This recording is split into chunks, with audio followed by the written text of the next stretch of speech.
Do you know what one of the most frustrating parts of chronic fatigue syndrome and many other chronic illnesses is? It's the sleep.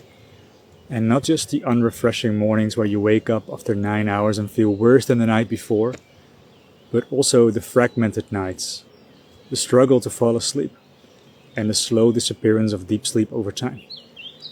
And each one of themselves is draining, but together it creates sort of like an impossible spiral that you can't escape. But this isn't about naming the problem. This is about sharing something that actually helped me and many others. And I've lived it. And the primary reason of bad sleep is the chronic activation of the stress response.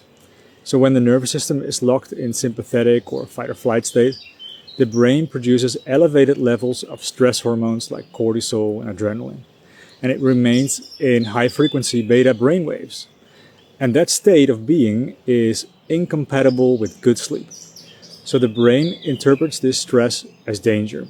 And when it thinks that you are in danger, it prioritizes alertness and survival and not rest or repair. And what is even trickier is that the brain is resisting what is happening. It starts overthinking, you start worrying, you go into a mental loop, and you go round and round and round.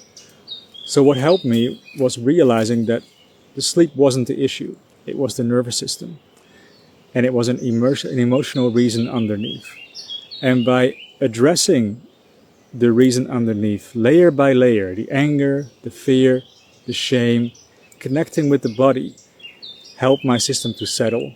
And over time, of course, I also implemented sleep hygiene and a good rhythm. But over the course of 2 months, my sleep started improving. So some medication might help, especially in the beginning, but that is just like a short-term thing that you might depend on.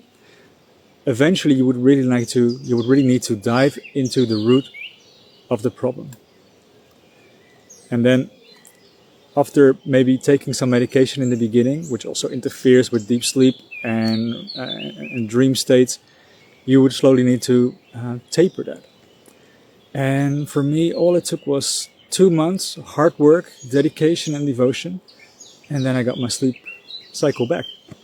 And then I could actually feel better, but I still wasn't finished at all. So let me share what worked for you or how you're struggling. Write it in the comments, and thank you.